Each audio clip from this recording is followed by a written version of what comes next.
Hey there, and welcome to Allergies in the Kitchen, where we are learning to cook and shop allergy-friendly together.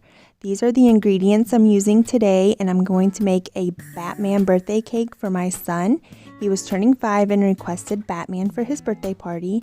So this is my go-to recipe that I use anytime I'm making birthday cake or cupcakes. I use this live-free, gluten-free, or live-G-free, gluten-free cake mix from Aldi. Here's a picture of it. This is my favorite cake mix to get. It's relatively cheap. It's only a couple of dollars, and it's easy to modify the directions to make it allergy friendly. I'm using 2, and I actually end up doing this mix again, and so I wind up using 3 whole cake mixes for this recipe. But here I'm using 2, and then I add 1.5 cups of safe milk. I'm using oat milk here today. This is Planet Oat brand. And I'm using 1.5 cups of that because I'm doubling the recipe. Now I'm going ahead and getting my egg replacer set up. This recipe calls for 3 large eggs per box, so I'm going to go ahead and replace 2 of those eggs with the egg replacer, and the rest I'll replace with applesauce. I like to use this Energy egg replacer. I find combining the applesauce and the egg replacer helps give me the right texture. If you use just applesauce for that many eggs, then it gets kind of gummy and doesn't have the right spongy cake texture. But the components of the egg replacer really help mimic that in the cake. Now I'm using oil. The box actually calls for softened butter, but I'm using oil, so I'm using a little bit less. I'm using 3/4 cup of oil for this double batch, and then 4 teaspoons of vanilla.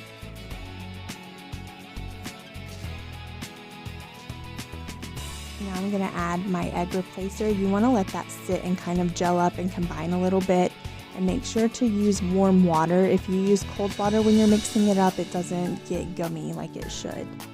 So I'm just going to mix that up, and then I'm going to pour it into my cake pan. I'm just spraying my cake pan really well to make sure I get in all the creases of the pan so that it doesn't stick. I'm spraying it with an olive oil based spray here, and then I'm going to sprinkle some safe gluten-free flour over it. This is just to really help ensure that my cake pops out easily, because you don't want to spend all this time making a cake and then it not come out completely and stick all over the pan and crumble to pieces. You will be very upset. This is the cake pan that I'm using. It's a vintage Wilton superhero cake pan. It actually does Batman or Superman. You just use whichever face and emblem you want to use. So I'm using the Batman ones here. This really helps to make this cake an easy one. I'm just giving that a really good stir to make sure that everything is combined and none of the flour mixture got stuck at the bottom of the bowl. I'm pouring that in here, and it wasn't quite enough. I didn't feel like to fill my pan up, so I go ahead and I make another batch with 1 box of cake mix with the same substitutions. So I'm mixing that up, and I'm going to add that to it and kind of stir it and combine it a little bit in the pan.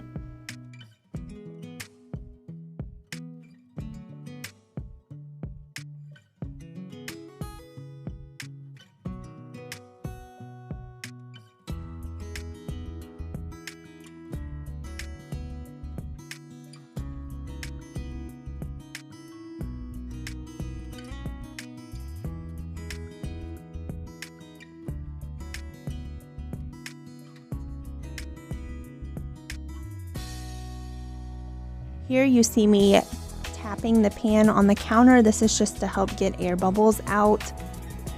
Kind of makes you feel like a good baker when you do this little trick. I baked my cake at 350 degrees for just a little over an hour. It depends on your cake pan and how many boxes of cake mix you use is however long it's going to take. I just cook it until a toothpick comes out clean. Now I'm using a knife to trim off the top of my cake. This is just to ensure that it lays flat on my pan. Now I'm just going to put some of my frosting, but I'm not going to do anything to it. I'm not going to doctor it up in any way. I'm just going to take it directly from the jar and spread it out on my pan. This is to help make sure that my cake doesn't move around. It helps in transport so that my frosting doesn't get messed up and helps it from cracking and moving about and making a mess.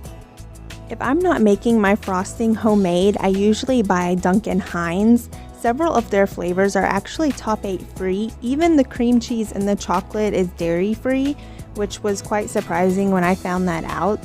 I always double check the labels when I'm there because recipes and things do change sometimes, but this is my go-to.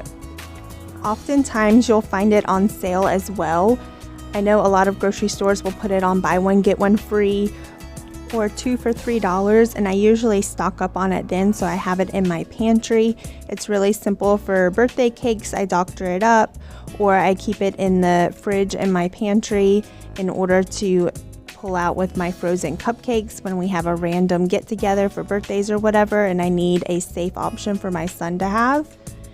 Now I'm flipping the cake over and really hoping, even though I sprayed it and floured it, that it is not going to stick and fall apart. And thankfully it did not. It came out perfectly. That's why you really want to make sure you spray your pan really well and go ahead and flour it. It really helps ensure that it comes out easily. Now I'm starting to frost it. I'm just using a closed star tip. For my cake frosting, I have doctored it up a little bit. I'm still using the Duncan Hines frosting, but I add some powdered sugar to it. This helps thicken it up so that it's able to be piped easier. And then I also add vanilla just to make it taste a little bit better and a little bit more homemade. And then I use a safe food dye. I prefer to use the gel food dyes. They have more vibrant colors, I have found. This is actually some from Hobby Lobby. They have some that are in a dedicated nut-free facility, and they do label for their allergens, and it is top 8 free. That's the brand that I usually use.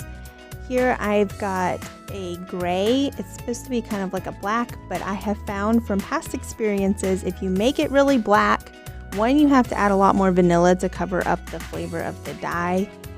And 2, feeding guests black frosting on cupcakes or a cake, everybody ends up with black teeth and lips, and it looks kind of funny in pictures.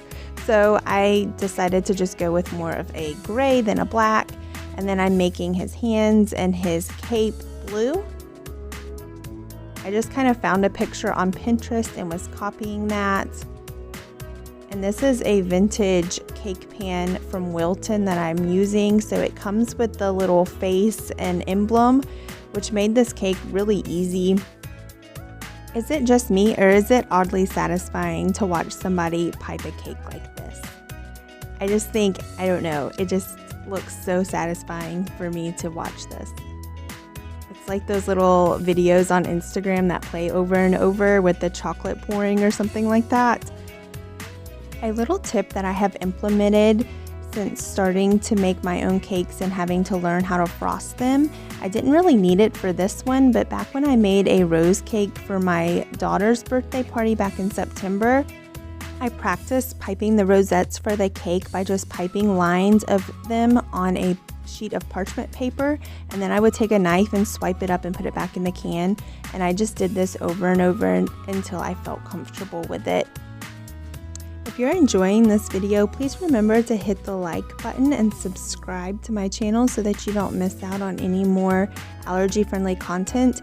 You will probably see a couple of cake decorating videos every year, in addition to my regular allergy-friendly meal ideas and grocery shopping. You can also follow me on Instagram to get even more allergy-friendly recipes and ideas. This is the finished product of my Batman cake. Everybody really enjoys the cakes that I make, and they cannot believe that they are free from wheat, milk, egg, soy, nuts, and fish. Thank you for joining me today, and I'll see you in the kitchen next time.